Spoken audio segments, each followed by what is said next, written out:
Dans la course effrénée vers le succès, nous sommes souvent aveuglés par la lumière éclatante de la gloire, de la reconnaissance et de la supériorité. Nous poursuivons sans relâche ces trophées extérieurs, convaincus que leur acquisition comblera le vide en nous, apaisera nos doutes et justifiera notre valeur. Pourtant, dans l'ombre de cette quête incessante, se cache une obsession silencieuse pour l'échec, une terreur sourde de la chute, de la honte et du sentiment de ratage. Mais au milieu de ce tumulte, il est crucial de réaliser que le succès et l'échec ne définissent pas notre essence. Ils ne sont que des expériences temporaires, des chapitres dans le livre de notre vie. Refuser d'agir par peur de l'échec ou se perdre dans la poursuite aveugle du succès peut nous priver de la richesse et de la profondeur de l'expérience humaine. Il est temps de trouver l'équilibre, de reconnaître que le succès et l'échec sont des compagnons de route inévitables, mais pas des maîtres absolus de notre destinée. Il est temps de cultiver une autonomie émotionnelle, de nous libérer de la tyrannie des attentes extérieures et des standards de réussite imposés par la société. Pour ce faire, nous devons commencer par développer une estime de soi interne, basée non pas sur des accomplissements extérieurs, mais sur les valeurs et les vertus qui nous définissent en tant qu'êtres humains. Apprenons à nous voir, non pas à travers le prisme des succès et des échecs, mais à travers celui de notre intégrité, de notre compassion et de notre résilience. L'indépendance vis-à-vis du succès et la liberté face à l'échec sont deux facettes essentielles d'une approche équilibrée de la vie. Voici quelques éléments pour développer cette idée. Indépendance face au succès.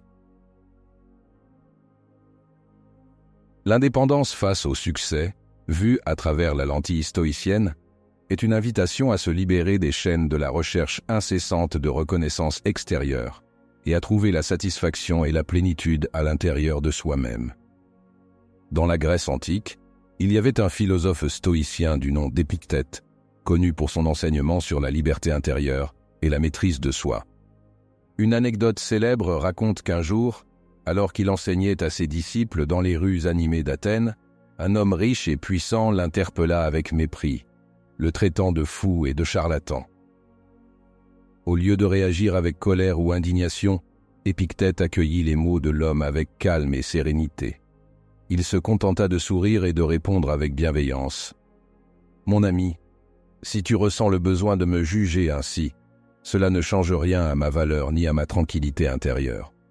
Mon bonheur ne dépend pas de ton opinion de moi, mais de ma propre conduite et de ma relation avec moi-même. » Cette réponse incroyablement stoïcienne illustre parfaitement l'idée d'indépendance face au succès. Épictète n'avait pas besoin de la validation ou de la reconnaissance de l'homme riche pour se sentir satisfait ou accompli. Sa richesse intérieure et sa paix d'esprit provenaient de sa capacité à se connaître lui-même, à vivre en accord avec la vertu et à trouver la plénitude à l'intérieur de lui-même, indépendamment des fluctuations du monde extérieur. Cette anecdote nous rappelle que la vraie grandeur réside dans notre capacité à rester impassible face aux éloges ou aux critiques, à cultiver notre propre jardin intérieur de vertu et de sagesse, et à trouver la satisfaction et la plénitude à l'intérieur de nous-mêmes, indépendamment des circonstances extérieures. C'est dans cet état d'esprit que réside la véritable liberté et la véritable indépendance face au succès. Les stoïciens enseignent que le bonheur authentique ne dépend pas des circonstances extérieures ou des réalisations matérielles, mais de la vertu et de la sagesse intérieure. Être indépendant vis-à-vis du succès, c'est reconnaître que notre valeur intrinsèque ne dépend pas de notre statut social, de notre richesse ou de notre renommée, mais de notre capacité à vivre en accord avec la vertu et à cultiver un caractère noble et moral. Malheureusement, les personnes qui se lancent dans la course au succès ne sont pas à l'abri de devenir esclaves de leur image publique ou de leur réputation. Lorsque nous nous identifions trop étroitement à nos succès extérieurs, nous risquons de perdre de vue les aspects essentiels de la vie, tels que les relations humaines, l'amour, le bien-être mental et émotionnel, la paix intérieure et l'équilibre. Faites-vous partie de ces personnes qui consacrent toute leur énergie à grimper l'échelle du succès professionnel, mais qui néglige ses relations personnelles, sa santé mentale et son bien-être émotionnel. Êtes-vous suffisamment reconnaissant pour les aspects les plus précieux de votre vie qui ne dépendent pas de votre réussite extérieure, tels que les relations aimantes, les expériences significatives et les moments de joie simple? Être indépendant vis-à-vis du succès signifie ne pas laisser son bonheur et son estime de soi dépendre uniquement des réalisations extérieures ou de la validation des autres. Cela implique de cultiver une confiance en soi intrinsèque basée sur ses propres valeurs, compétences et réalisations personnelles, plutôt que sur des mesures externes de succès telles que la richesse, la renommée ou le statut social. L'indépendance face au succès nous permet de poursuivre nos objectifs avec détermination et engagement, sans en faire une obsession.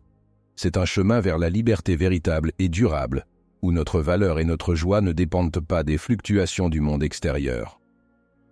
Liberté face à l'échec. Est-ce que vous ressentez un accablement face à l'échec? Avez-vous de la difficulté à vous remettre de vos déboires, à trouver la force de continuer malgré les revers? Vous arrive-t-il de vous sentir prisonnier des attentes extérieures, de la quête incessante de succès et de reconnaissance? La liberté face à l'échec consiste à voir les revers et les défaites comme des opportunités d'apprentissage et de croissance, plutôt que comme des jugements de valeur sur notre valeur personnelle. Plutôt que de craindre l'échec ou de le voir comme une source de honte ou d'humiliation, nous pouvons choisir de l'accepter comme faisant partie intégrante du processus d'atteinte des objectifs. La philosophie stoïcienne offre un vaccin puissant contre la déception, en nous rappelant que le succès et l'échec sont des événements externes sur lesquels nous avons peu de contrôle. Ce qui importe vraiment, c'est notre réponse à ces événements. La liberté face à l'échec, envisagée à travers le prisme stoïcien, représente une invitation à transcender les pièges du manque de résilience et de la peur de l'échec pour trouver la force et l'optimisme nécessaires pour rebondir. Les stoïciens nous enseignent que l'échec fait partie intégrante de la vie et qu'il ne devrait pas être perçu comme une source de honte ou d'humiliation, mais plutôt comme une occasion d'apprentissage et de croissance. Pour les stoïciens, l'échec n'est pas une fatalité, mais plutôt une occasion de cultiver la vertu de résilience. Plutôt que de se laisser accabler par les revers, ils nous encouragent à adopter une attitude de détachement émotionnel par rapport aux résultats externes et à nous concentrer sur ce qui est en notre contrôle, nos actions, nos choix et nos attitudes. Dans cette perspective, être libre face à l'échec signifie reconnaître que notre valeur intrinsèque ne dépend pas de nos succès ou de nos échecs extérieurs, mais plutôt de notre intégrité, de notre courage et de notre capacité à persévérer malgré les obstacles. Cela implique de voir l'échec comme une occasion de se connaître soi-même, de renforcer sa résilience et de développer un esprit plus fort et plus résilient. Par exemple, plutôt que de se laisser submerger par la honte ou la déception après un échec, une personne qui embrasse la perspective stoïcienne peut choisir de se poser des questions constructives. Qu'est-ce que j'ai appris de cette expérience? Comment puis-je utiliser cet échec comme un tremplin pour grandir et m'améliorer? Comment puis-je m'adapter et rebondir de manière constructive? En cultivant une telle perspective stoïcienne, nous pouvons nous libérer des chaînes de la peur de l'échec et embrasser une attitude plus résiliente et optimiste face aux défis de la vie. C'est en développant cette liberté intérieure que nous pouvons véritablement transcender les obstacles et réaliser notre plein potentiel. Équilibre et harmonie. L'équilibre et l'harmonie, vus à travers la lentille stoïcienne, incarnent un état d'être où nous sommes libres de poursuivre nos objectifs avec passion et engagement, tout en restant ouverts aux défis et aux enseignements que l'échec peut nous apporter. Les stoïciens nous enseignent l'importance de trouver cet équilibre entre la poursuite de nos ambitions et la sagesse de reconnaître les limites de notre contrôle sur les résultats externes. Il s'agit d'éviter les extrêmes de la soumission à l'angoisse constante de réussir à tout prix d'une part et de la peur paralysante de l'échec de l'autre. Les stoïciens nous rappellent que la vie est imprévisible et que nous ne pouvons pas toujours contrôler les résultats de nos actions.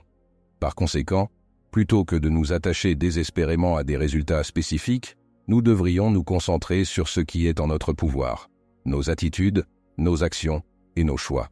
Il y a quelques années, j'ai eu le plaisir de travailler avec une collègue qui m'a véritablement impressionné par sa réaction face à un échec qu'elle a rencontré dans l'un de ses projets. Elle et son équipe avaient investi beaucoup de temps et d'énergie dans ce projet, mais malheureusement, les résultats n'ont pas été à la hauteur de nos attentes. Alors que certains étaient déçus et se morfondaient sur ce qui aurait pu être fait différemment, ma collègue a adopté une attitude totalement différente. Elle est arrivée à la réunion post-projet avec un sourire radieux et un air léger, comme si rien d'extraordinaire ne s'était produit. Au lieu de se laisser submerger par le découragement, elle a pris la parole avec un ton calme, ancré et rationnel. Elle a reconnu les aspects de notre travail qui avaient bien fonctionné et ceux qui nécessitaient des améliorations. Mais ce qui était le plus frappant, c'est qu'elle a abordé l'échec avec humour. Elle a raconté une anecdote sur les imprévus auxquels nous avions été confrontés et les leçons que nous avions tirées de cette expérience. Sa capacité à prendre du recul et à voir l'échec comme une occasion d'apprentissage plutôt que comme une catastrophe imminente m'a profondément inspiré. Sa légèreté et son attitude rationnelle ont eu un impact positif sur toute l'équipe, nous aidant à surmonter rapidement notre déception et à nous concentrer sur la manière d'améliorer nos performances à l'avenir. Cette anecdote m'a appris qu'il est possible de faire face à l'échec avec grâce et humour, et que c'est souvent dans les moments les plus difficiles que nous avons l'occasion de développer notre résilience et notre sagesse. Ma collègue m'a montré qu'en adoptant une perspective positive et en tirant des leçons de nos échecs, nous pouvons transformer même les situations les plus délicates en opportunités de croissance et de développement personnel. Pour ce qui est de la gestion du succès, une situation emblématique est l'humilité de Roger Federer lors de la cérémonie de remise des prix après la finale de l'Open d'Australie en 2018.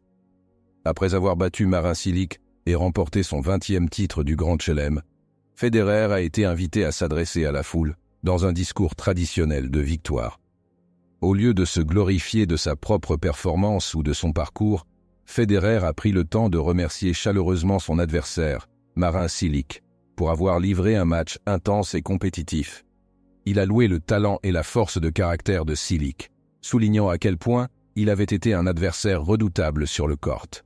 Ensuite, Federer a évoqué l'importance de sa famille, de son équipe et de ses fans dans son succès, exprimant sa gratitude pour leur soutien indéfectible tout au long de sa carrière.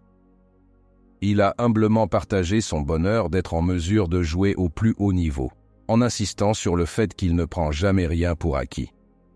Cette attitude humble et respectueuse de Federer envers ses adversaires et ceux qui l'entourent est devenue sa marque de fabrique au fil des ans. Plutôt que de se vanter de ses réalisations, il préfère mettre en valeur le talent et les qualités de ceux qui l'entourent, créant ainsi un environnement de respect et d'appréciation mutuelle. Trouver un équilibre entre la résilience manifestée par mon ancienne collègue face à l'échec et l'humilité dont fait preuve Federer face au succès représente un état d'équilibre optimal.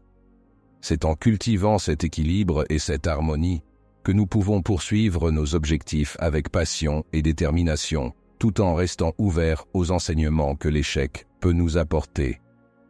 Par conséquent, nous pouvons vivre avec plus de sagesse, de courage et de joie, et atteindre une plus grande sérénité et satisfaction dans nos vies. Évitons le piège de l'estime de soi conditionnelle, basée sur des objectifs concrets et des validations externes.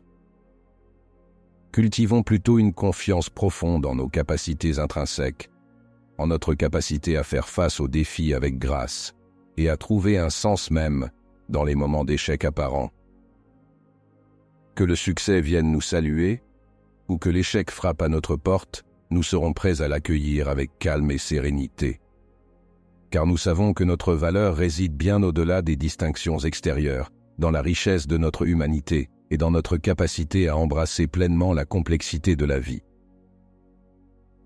Maintenant, place à la méditation. Prenez un moment pour vous installer confortablement, dans une position qui vous permet de vous sentir à l'aise et détendu. Fermez doucement les yeux et commencez par porter votre attention sur votre respiration. Inspirez profondément par le nez en remplissant doucement vos poumons d'air frais. Ressentez votre poitrine se soulever légèrement à mesure que vous inspirez. Puis, expirez lentement par la bouche, relâchant toute tension accumulée dans votre corps. Continuez à respirer de cette manière, en vous concentrant sur chaque inspiration et chaque expiration. Sentez-vous de plus en plus détendu à chaque souffle. Maintenant, portez votre attention sur votre esprit. Laissez vos pensées se calmer, comme des vagues qui s'apaisent lentement sur une plage tranquille. Laissez votre esprit s'ouvrir à un état de calme et de clarté. Visualisez-vous debout, au milieu d'un paysage paisible, entouré par la nature. Ressentez la douce brise caresser votre peau et écoutez les sons apaisants de la nature qui vous entoure. Prenez un moment pour réfléchir à vos réussites passées, en reconnaissant les moments où vous avez atteint vos objectifs et ressenti une grande satisfaction. Laissez-vous imprégner de ces souvenirs positifs. Ensuite, pensez aux moments où vous avez rencontré des obstacles ou des échecs. Ne les jugez pas, mais acceptez-les comme faisant partie de votre parcours. Visualisez-vous en train de laisser aller toute tension ou résistance liée à ces expériences. Ressentez-vous de plus en plus léger et libéré à mesure que vous laissez aller toute attente ou jugement. Sentez-vous en paix avec chaque aspect de votre vie, qu'il soit positif ou négatif. Restez dans cet état de calme et de détente pendant quelques instants de plus, en savourant pleinement cette sensation d'équilibre et d'harmonie retrouvée. Lorsque vous vous sentez prêt, commencez à ramener lentement votre conscience à votre corps et à l'environnement qui vous entoure. Ouvrez doucement les yeux et revenez à l'instant présent en emportant avec vous cette paix et cette sérénité retrouvée. Pour vous aider à intégrer cette harmonie, répétez les affirmations suivantes. Je suis en paix avec moi-même, peu importe les succès ou les échecs. Je choisis de voir les défis comme des opportunités de croissance. Mon estime de moi ne dépend pas de mes réalisations, mais de ma valeur intrinsèque. Je suis reconnaissant pour chaque expérience, qu'elle soit positive ou négative. Je suis libre de poursuivre mes objectifs avec passion et détachement. Mon bonheur ne dépend pas de la validation externe, mais de ma propre satisfaction. Je suis confiant dans ma capacité à rebondir face à l'adversité. Je suis digne d'amour et de respect, indépendamment de mes réussites ou de mes échecs. Je choisis de me concentrer sur ce que je peux contrôler et d'accepter ce que je ne peux pas changer. Je suis en paix avec le passé, présent et futur. Je mérite le succès et je suis prêt à affronter les défis qui se présentent à moi. Je suis fier de mes réalisations, mais je reste humble et reconnaissant envers ceux qui m'ont soutenu. Je suis fort, résilient et capable de surmonter tous les obstacles sur mon chemin. Je suis aligné avec mes valeurs et je sais que mon parcours est unique et significatif. Je suis maître de mon destin et je choisis d'avancer avec confiance et détermination. Maintenant, voici quelques actions concrètes que vous pouvez entreprendre pour vivre pleinement la liberté face à la réussite et à l'échec. Pratiquez la gratitude. Prenez du temps chaque jour pour exprimer votre gratitude envers les succès que vous avez atteints et les leçons que vous avez apprises des échecs. Définissez vos propres critères de succès. Plutôt que de vous conformer aux normes externes de réussite, déterminez ce qui est important pour vous et fixez des objectifs basés sur vos propres valeurs et aspirations. Acceptez l'échec comme une partie normale du processus. Voyez l'échec comme une occasion d'apprentissage et de croissance, plutôt que comme un reflet de votre valeur personnelle. Pratiquez la résilience. Développez votre capacité à rebondir face à l'adversité en cultivant une attitude positive et en trouvant des solutions créatives aux défis. Apprenez à vous connaître. Explorez vos forces, vos faiblesses et vos passions pour mieux comprendre ce qui vous motive et ce qui vous apporte un sentiment de satisfaction et d'épanouissement. Entourez-vous de soutien. Construisez un réseau de soutien composé de personnes qui vous encouragent, vous inspirent et vous soutiennent dans vos réussites et vos échecs. Restez flexible. Soyez prêt à ajuster vos objectifs et votre stratégie en fonction des circonstances changeantes, et apprenez à vous adapter aux défis qui se présentent. Pratiquez l'autocompassion. Traitez-vous avec gentillesse et compassion lorsque vous faites face à des difficultés, et rappelez-vous que vous êtes humain et que vous méritez d'être aimé et soutenu. Faites preuve de persévérance.